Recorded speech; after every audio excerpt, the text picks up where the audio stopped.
this enough light? Yeah, definitely. I see it. You got his thing? Yep. No, that's good. Hey, it's Jordan with Status Coup. I'm excited. We're about to go into the Pete Buttigieg official debate watch party. I cannot wait to see what's in store. I'm imagining a slew of upper middle class, professional class, white liberals, probably 45 and older, probably a few black people, mostly white people, and a whole lot of hors d'oeuvres.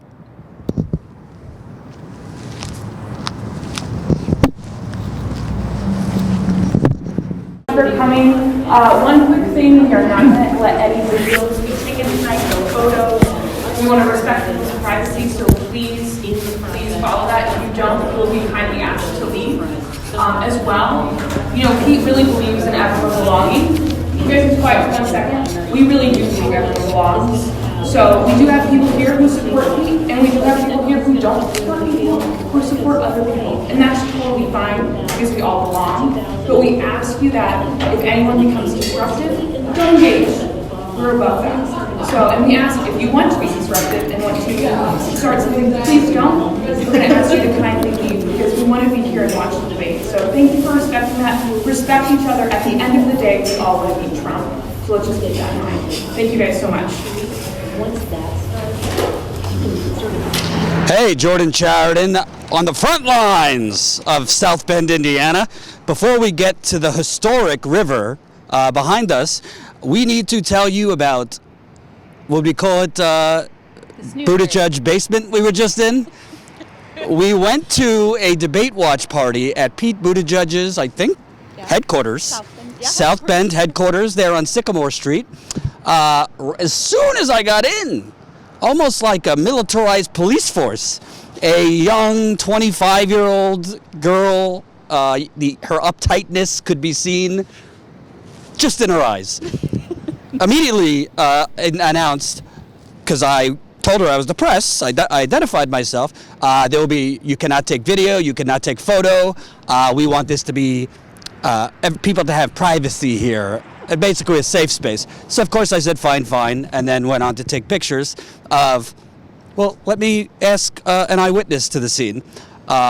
When you walked in, did you see the wonderful portraits of Mayor Pete Buttigieg? This is Arakel, a South Bend resident. Yes.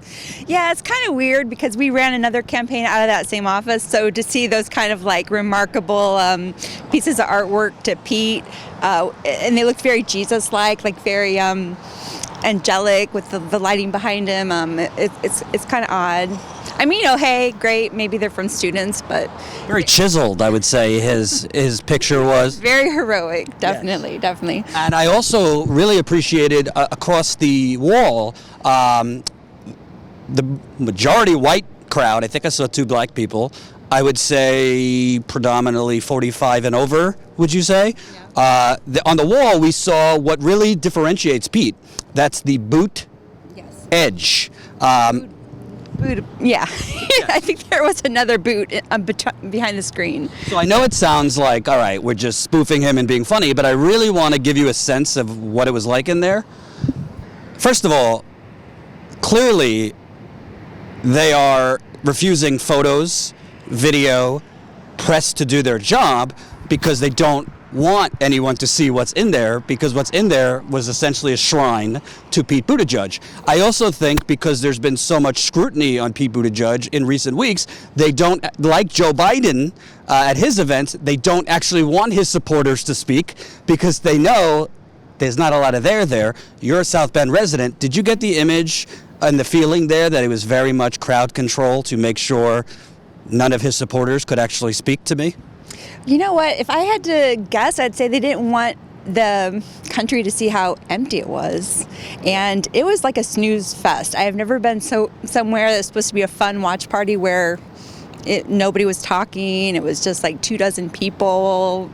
It was very odd. Because from what I was told before I came here, he's brought South Bend back. Right. So I was expecting there, maybe 75 to 100 people.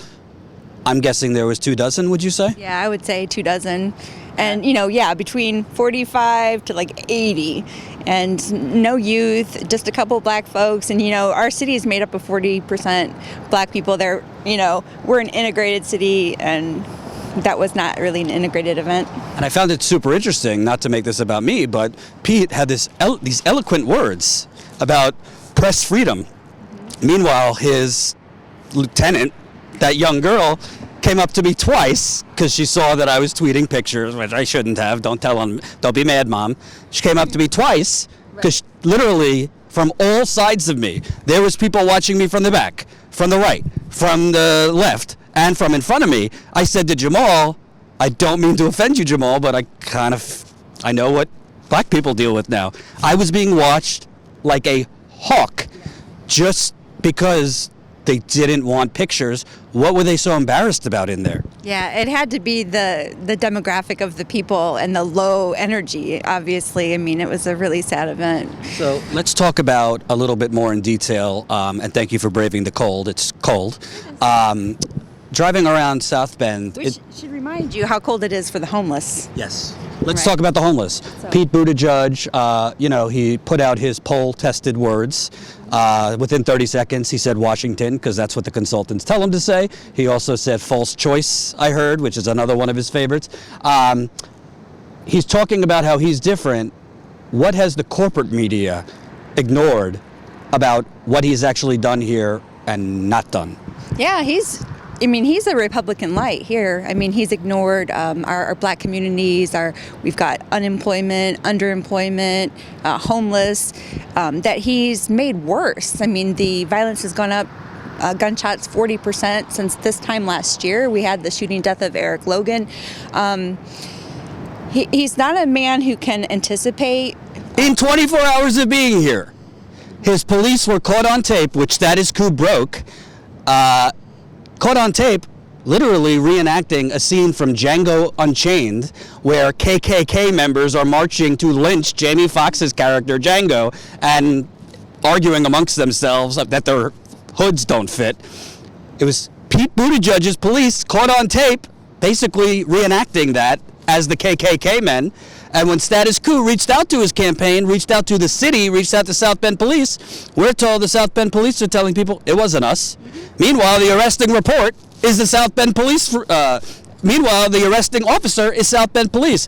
Meanwhile, two witnesses that were there we spoke with said we only saw South Bend Police.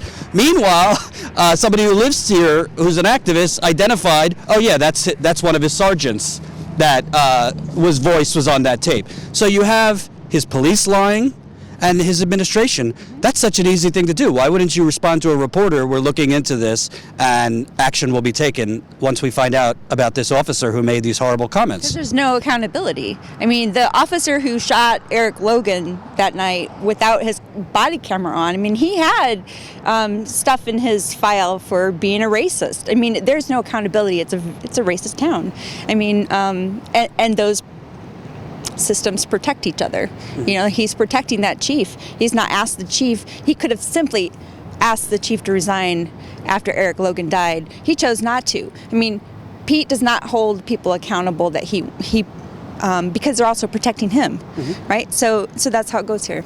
And just as I probably told you previously, one of the demands from Black Lives Matter this month was to give a vacant seat on the Public Board of Safety to a citizen that was not tied to the police department or the fire station, because again, they are approving body camera, firing, discipline. And he promised, and 4 months later, he appointed a city employee. I'm glad she's a woman, but she's a city employee. She's not going to do anything that's going to, so that's how he works. He slips in, he's dishonest. And one more thing. I want to hear what you thought of that. This was your first time at one of these political things. Your eyes have been opened quite a bit while here. What did you think watching them? Like, I texted you, are you okay? Because I could see your face was very frazzled. What did you think? I could hold it.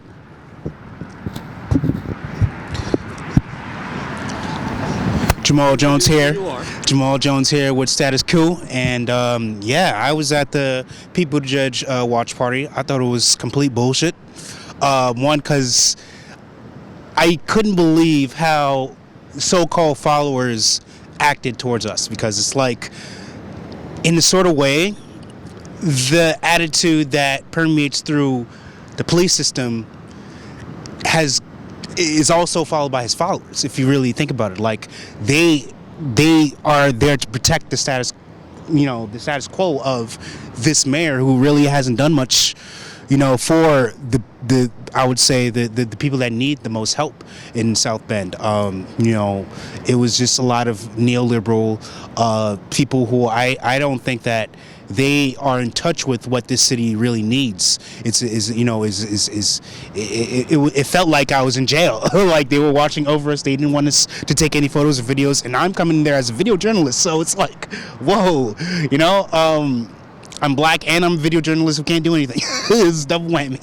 But it just opened my eyes to just what kind of corrupt politician he really is, and you really can't base a politician based on his like fluffed up image. I am millennial, and I learned more about Pete Buttigieg just watching him on television and watching the fluff pieces they were making about him. Trevor Noah did a whole funny segment with him making fun of his name. It was very endearing. I thought he was a cool candidate. But now it's really opened my eyes being here and talking to the people who live here that, I don't think he's qualified to be president or mayor or any kind of politician who represents anybody or any working class person. So, yeah. And is what you described, this awakening you've had, the reason it's super, super important to fund real independent journalism that goes out into the field? Because really, how are people supposed to be informed if all they're getting is Trevor Noah kissing Pete Buttigieg's behind? But if you actually come out in the field, which by the way, an average trip for us costs between $2,000 and $3,000, it ain't cheap. All you got to do is come here within 24 hours. I was amazed. I mean, the corruption, the incompetence, and frankly, the lack of empathy, I figured it out in 20 minutes. So that's why we need to keep funding this and going. From the front lines on South Bend, this is your neoliberal warrior, or slayer, I shall say, Status Coup.